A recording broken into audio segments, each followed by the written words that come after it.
La basilique Saint-Michel-Archange a été construite au XVIIe siècle quand Menton faisait encore partie de la principauté de Monaco.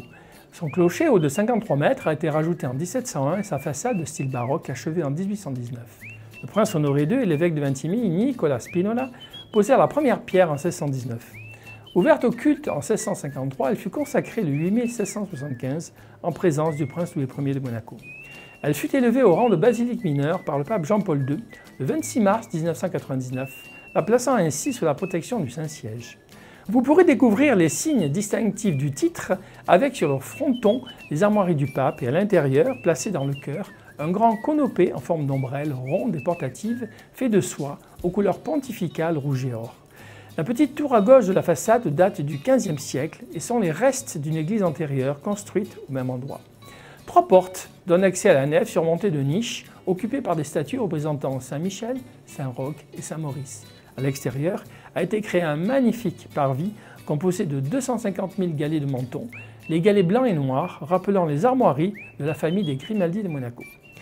La basilique est composée de 3 nefs, une principale de 20 mètres de long et 10 mètres de large, et 2 latérales séparées par des hautes colonnes de pierre.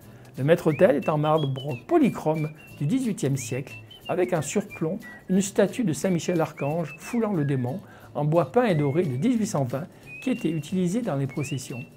La nef à gauche abrite une statue de Saint-Maurice, patron de la maison de Savoie, et la nef de droite, celle de Saint-Roch, invoquée contre la peste. Des peintures en trompe-l'œil décorent la voûte centrale. Une chapelle est dédiée à Sainte Dévote, patronne de la principauté de Monaco, bien qu'aucune indication n'en fasse mention. Un tableau du XVIIe siècle la représente avec les rochers de Monaco en arrière-plan. C'est dans cette chapelle que les princes assistaient à la messe.